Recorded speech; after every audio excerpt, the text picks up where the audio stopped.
और देखिए चलते चलते मैं जहाँ पहुँचा था, जो फाउंटेन चौक है, जो लुधियाना शहर का सबसे खूबसूरत चौक है, और ये जो एरिया है सिविल लाइन का एरिया है। तो जहाँ पर मैं ये सामने एक कम्प्लेक्स बना हुआ है इंडियन ओवरसीज बैंक के ऊपर, जहाँ पर सेकंड फ्लोर पे बैठा हूँ। एस्ट्रोलॉजर हैं जहाँ पर आशीष मोदगिल, तो उनका नंबर भी दूंगा, उनसे बातचीत भी कर सकते हैं जो वो कुछ कह रहे हैं, क्योंकि आजकल चर्चा चल रही है बागेश्वर धाम पर।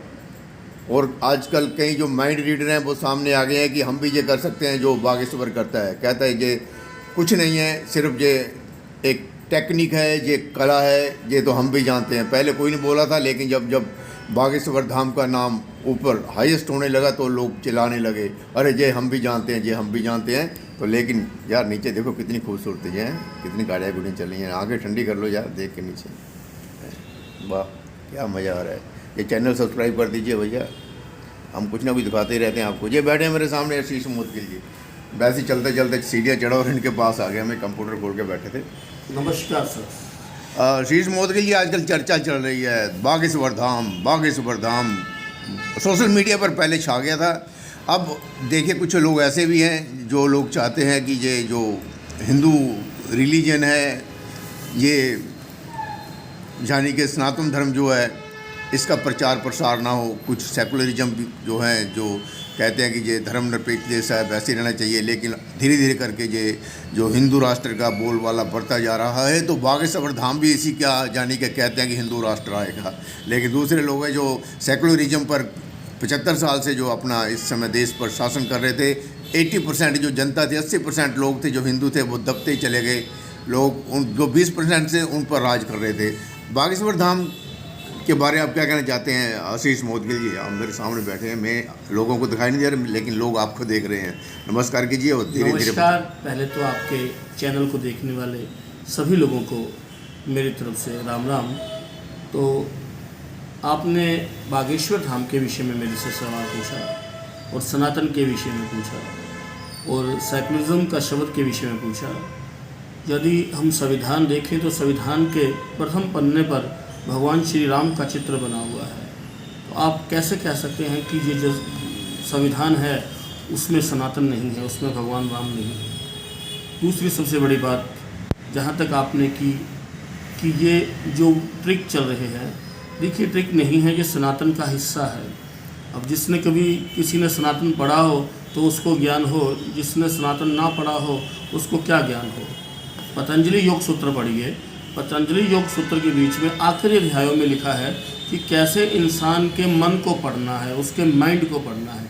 ये हमारे योग में है, हमारे सूत्रों में, हमारे धर्म में है। हम वो नहीं कि हाथ लगाएं तो बिजली की तरह लोग, आडंबर नहीं है, ये एक विद्या है। तो कोई भी व्यक्ति इस विद्या को सीख सकता है। और जहाँ तक बात रहेगी बागेश्वर धाम की, बागेश्वर धाम हमारे धर्म में बहुत सी ऐसी शक्तियाँ भी हैं, जैसे कर्ण पिशाचिनी हो गई, ठीक है।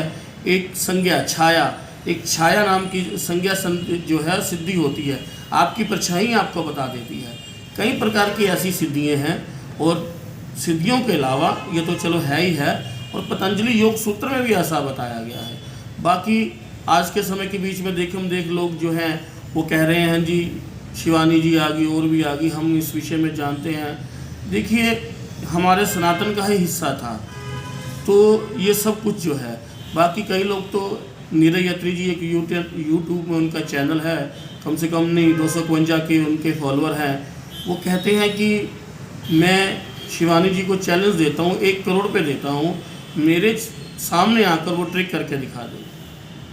तो कई लोग ऐसे भी हैं, परंतु हमें किसी वाद विवाद में नहीं पड़ना।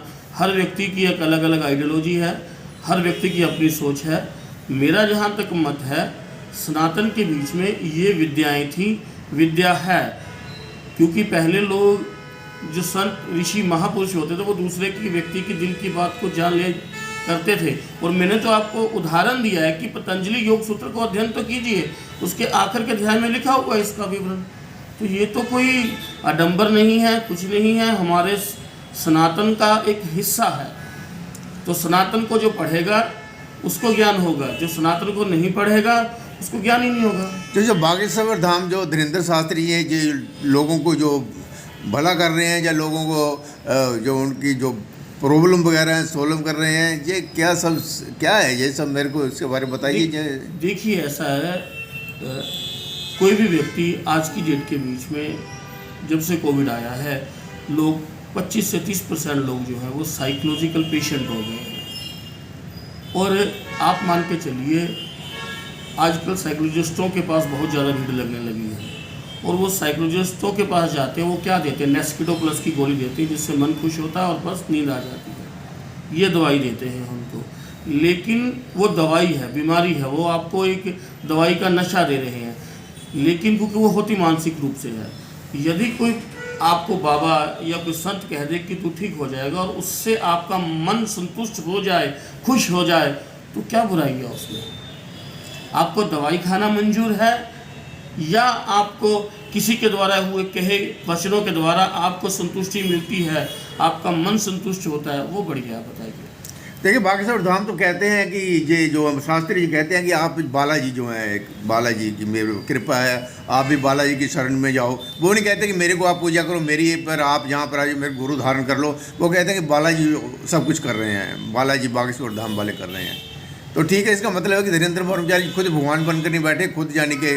देखिए आपको एक बात और बताते हैं, ना से रोग हरे सब पीड़ा, ठीक है ना।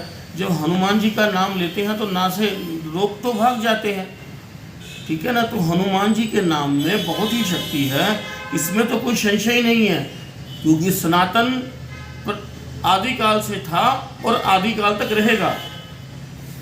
तो इसीलिए जो जलते हैं, जो अपने आप को कहते हैं विद्वान, एक्चुअल में ये कम्युनिस्ट हैं।